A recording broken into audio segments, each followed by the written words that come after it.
Dear Dad, I expect this will be a very long letter, so I'm sending it to your office marked personal. I know you don't like to do family business at the office, but I wanted you to have a chance to read this all by yourself, and I didn't want Mother or Sue reading it before you did. Thank you for sending my allowance and also for the subscription to the home paper. Thank you also for the nice new wallet for my birthday. I really needed it as my old one was afflicted with rot and falling apart. I apologize for not having written sooner. As you said in your last letter, something must have happened in the last 2 months worth writing down. I've been very busy with things here at school, but mainly I haven't written because I didn't know how to say what I wanted to say. I hope this letter will make up for the long delay. You keep asking me what I happen to think of Fallbrook Academy and if I'm happy here and so on. Well, I don't like it here, and I want to come home. That's what this letter is for, to tell you that now it's all right for me to come back home. I guess I know why you sent me here, and I admit that I wanted very much to come when I did. It's not that the people here aren't nice or anything, they are. They're so nice it's phony. In all the catalogs of the school, they call it a special school, but the boys here call it Good Bar. Mr. Goodbar is a chocolate bar full of nuts. They all kid about it and pretend they don't care about being put in a school for misfits and boys with emotional problems. I guess most of them like it here. Most of them say they hate their parents, one or both, and are really glad to get away from them. All the faculty are so sweet and kind and sympathetic that a lot of boys get away with murder. That last word was sort of a poor choice, I suppose, but I'll leave it there anyway. But I don't feel like I belong here anymore. It is going to be very complicated to explain everything in just one letter because there are lots of different ways of looking at that mess that happened there at home, and I suppose I am the only one who knows the whole story. I guess you sent me here because you thought I was terribly upset by Gene Hanlon getting killed out there at Manning Day School at home and seeing his body lying in the creek and so on. Well, that was part of it, but only a little part. The rest of it I couldn't tell anybody until Detective Sergeant Gorman put the story in the paper last week. I got that paper in the mail yesterday, and I have been reading the story over and over and feeling relieved and awful at the same time. I'm sure you read the same story, so you already know that Gene Hanlon was murdered instead of getting killed accidentally, as they said at first. But neither you nor anybody else knows that I saw the murder done and knew all the time who did it. I guess if I acted upset afterwards, it was from knowing all this and not being able to tell anyone about it. I'm going to work on this letter all night if it takes that long because I have to get all this out of my system. When you stay up after curfew around here, they don't actually make you go to bed, but the doctor who's on duty looks in on you every half hour or so to see what you're doing and to try to make you want to go to bed. I suppose the beginning is the best place to start, so I will tell you first about Gene Hanlon, the boy who got killed. He came to Manning Day School last fall as a senior. They said he was expelled from his last school, but I don't know about that. I didn't like him just from looking at him. I know you hate judgments that way on first impressions, but I couldn't help it. I could never bring him over to our house, but if I had, you might have seen what I was talking about. He was big and beefy, and he played on the first string last fall. He was also blonde, and the girls thought he was cute, and from what I heard, they fought over him for dates. But he was a bully, and he cheated in the classroom, and he borrowed your stuff without asking you, and then left it someplace where you had to go and hunt it up yourself.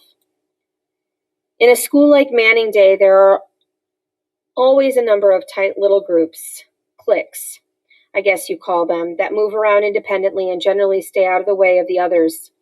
I mean, there is a football group and a group of boys who drink beer and a group who studies hard and a group who loafs and tries to avoid everything that looks like work and a group that meets in the locker room to talk about sex and tell dirty jokes. It was probably the same way when you yourself went to school, but you may have forgotten. When you go to school like that, you pretty soon find the group that suits you best and you stay there and don't try to mix with any of the others because if you do, you won't be let in. What I'm getting at in this long explanation is that Gene Hanlon was the big man in all the groups I wouldn't be seen dead in. He was tops among the football players and their fans. He could tell filthier stories, and he said he could hold more liquor than anyone else. And he told stories about the things he had done to girls that you wouldn't believe if anybody else had told them. But with him telling them, you knew they were all possible. I guess he was feared more than he was liked. But one thing sure, he never went anywhere alone. There was always a loud bunch along with him, horse laughing and beating him on the shoulders. I stayed out of his way. There is something about me that brings out the worst in bullies. That's what Peter Irish used to say. I guess it's because I'm slightly built and because of those glasses I have to wear. Once I was going upstairs to lab and Gene Hanlon was coming down and we met halfway, and for no reason I could see, he belted me as hard as he could on my shoulder. My glasses flew off and bounced halfway down the stairs, along with a whole armload of books and papers. I had to grab the banister to keep from following them down myself. 2 other guys with him saw him do it and didn't say anything at first, but then they looked at Gene and knew they'd better laugh, so they did. So I sat there on the stairs, all confused inside, holding my shoulder to make it stop hurting. Gene Hanlon and the others went on down the stairs, laughing to beat all at how I looked there, with everything scattered around me. On the way down, Gene kicked my physics book ahead of him, bouncing it all the way to the bottom. When I could stand up all right, I went down and got it. When I picked it up, it fell apart in my hands with its binding broken, and I guess I started to cry. I hate to see books treated that way. When I had about got everything picked up, Peter Irish came up to where I was and wanted to know what had happened. Peter being my best friend, I told him all about it. Probably there were still tears in my eyes about the physics book because Peter said, "Do you want me to get him for you?" I thought for a minute how swell that would be, but then I said no. It was almost yes, because Peter was the only one in school who could have whipped Gene under any rules, and it was a very satisfying thing to think about. But then I thought about afterwards, when Gene would have gotten over his beating and would have began to wonder why Peter had done it. And he would remember that Peter was my best friend, and then he would put one and one together and start out after me seriously. So I said no. Peter Irish was a good friend to have. I suppose he was the strongest kid in school, but he didn't ever use his strength to bully people. Just for things that were fun, like squashing a beer can in one hand. You knew him pretty well because of all the times he came over to the house to study with me. I remember the time he beat you at Indian hand wrestling on the dining room table, and you were a real good sport about it because Mother was watching and laughing at your expression.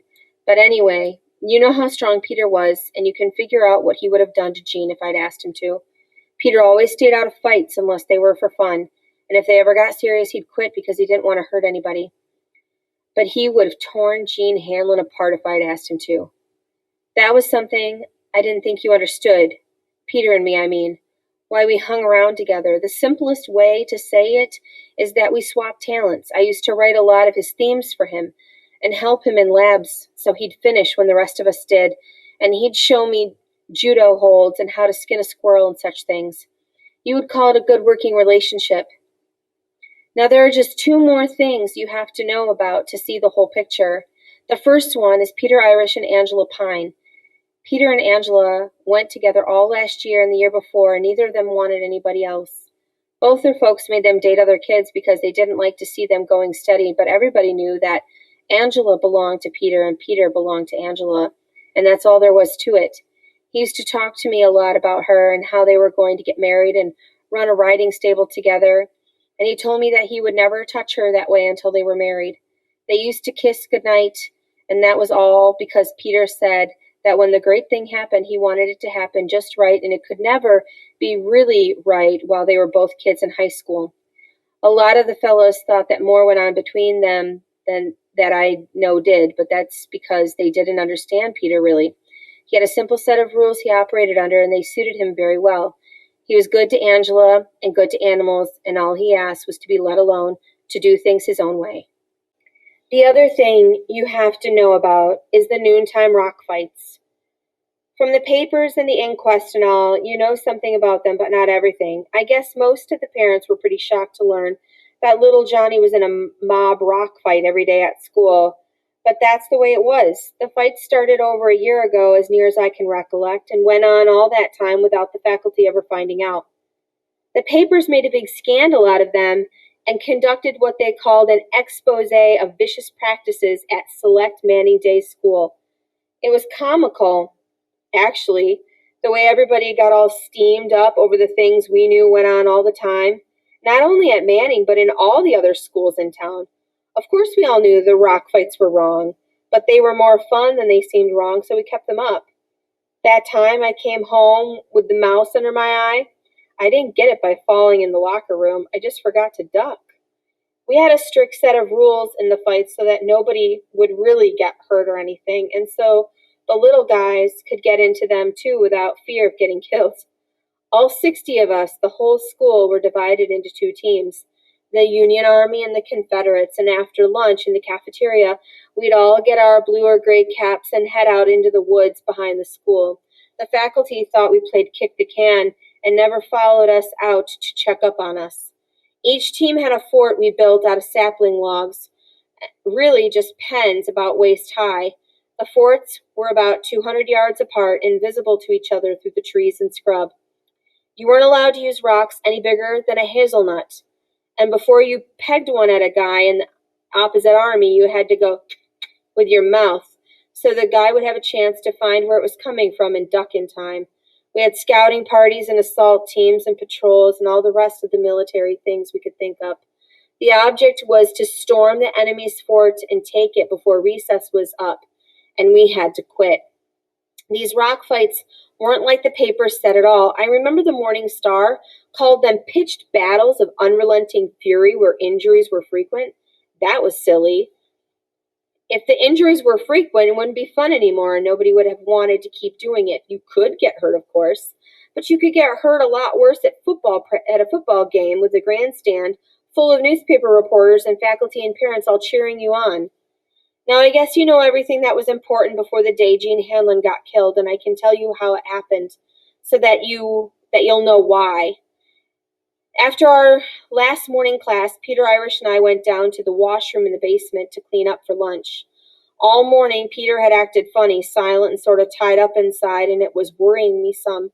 At first, I thought I'd done something he didn't like, but if I had, he'd have told me. He'd hardly said 2 words all morning, and he had missed 2 recitations in English that I had coached him on myself, but you couldn't pry trouble out of Peter, so I just kept quiet and waited for him to let me in on it. While he was washing his hands, I had to go into one of the stalls. I went in and shut the door and was hanging up my jacket when I heard somebody else come into the washroom. I don't know why I sat down, being real careful not to make any noise. Somebody said, "Hey, Pete boy." It was Gene Hanlon, and he was alone for once. "Hi, Gene." That was Peter. "I'm trying to put this down as near as I can get just the way they said it." "Oh, man," Gene said, "today I'm an exhaust pipe." "Tired?" "You said the word, man, real beat under." "Why so?" "Big date last night. Friend of yours, Angela Pine." Just as if that stall door hadn't been there, I could see Gene grinning at Peter and waiting for a rise out of him. Peter didn't say anything, so Gene tried again. "You're pretty sly, Pete." "What do you mean?" "I mean Angela. You've done a real fine job of keeping her in dry dock all this time." "She dates other guys," Peter said, sounding like he ought to clear his throat. She goes out with those meatballs and then comes home and shakes hands at the door. What kind of a date is that?" "Well, that's her business," Gene said, giggling. "I don't know what her business is, but I got a few suggestions for her if she ever asks me." "What are you getting at?" "Real coy, boy. She's crazy for it, just crazy. Real crazy hungry chick, yeah." "Are you through?" "What? Oh, sure. Hey, you sore or something?" Peter said, "It's time for you to go eat lunch." "All right already. Jesus, you don't have to get that way about it. A guy gives you a compliment and you go and get sore. You're an oddball. You and your screwy horses, too. See you around." And Gene went out, scuffling his feet along the floor. When I came out of the stall, Peter was hunched stiff-armed over the wash bin. He didn't even know I was around. I wish right then that I could have gone back and unlived the last 5 minutes. I wish they'd never happened and that everything was back just the way it was before. I was hurt and mad, and my mind was whirling around full of all the stuff Gene Hanlon had said.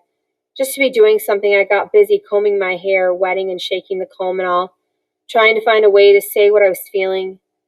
Peter was very busy turning both faucets on and off again in a kind of splashy rhythm. Finally, I said, "If you believe all that crap, you're pretty silly. That guy is a bragging liar, and you know it." Peter looked up at me as though he just noticed I was there. "I've got to believe it," he said. I jumped on him for that. "Oh, come on," I said. "Give Angela a little credit. She wouldn't give that pile of you-know-what the right time." Peter was looking down the basin drain. "I called her this morning to say hello. She wouldn't talk to me, Ronnie. She wouldn't even come to the phone." Now I knew what had been eating him all morning. There wasn't any more a friend could say to Peter, so I made him let go of the faucets and come with me to eat lunch in the cafeteria. All through lunch, he just pushed dishes around on his tray and didn't say anything. As we scraped our plates, I asked him if he was going out to the fight in the woods, and he surprised me by saying yes. So we got our caps and hiked out to the Confederate fort. Almost everybody, Gene Hanlon too, was there before us, and they had already chosen today's generals. Smitty Rice was general of the armies of the Confederacy, and Gene Hanlon was the Union commander. Gene took all his boys off to the Union fort to wait for the starting whistle, and Smitty outlined his strategy to us. There was to be a feint at the south side of the Union fort, and then a noisy second feint from the north to pull the defenders out of position. Then Smitty and Peter Irish were to lead the real mass assault from the south, under the lip of the hill where the first feint had come from. When 5 minutes had gone by on my watch, we all got up and Smitty blew the starting whistle, and we piled out of the fort, leaving only 5 inside a garrison and a couple of alarm guards a little ways out on each side of the fort. I got the job I usually got. Advance observation post. I was to note enemy movement and remember concentrations and directions in elapsed times between sightings. Even though you couldn't see more than 100 feet through the woods, you could always get a fair idea of the enemy strategy by the way they move their troops around, so all I had to do was stay in one place and watch and listen and remember, and every so often, Smitty would send a runner over from field headquarters to check up on what had happened lately. I had 3 or 4 good posts picked out where I could hide and not be seen, and I never used the same one twice running. Today's was my favorite, Baker Post, we called it. It was a dense thicket of young blackjack oaks on a low hill on the inside of a bend in the creek, and because nothing grew on the gravel bars of the creek, you could see a long way to each side. The creek ran generally south, cutting the fighting area between the forts right into, and it made a good defense line because there were only a few places you could cross it in one jump and not get your shoes wet. The east bank of the creek, directly across from Baker Post, is a vertical bluff about 10 feet high, so that the ground up there is right on eye level with Baker, and the creek and the gravel bars are spread out between you and the bluff bank. I always knew that Baker Post was good because every time I took it up, I had to flush out a covey of quail or a cottontail.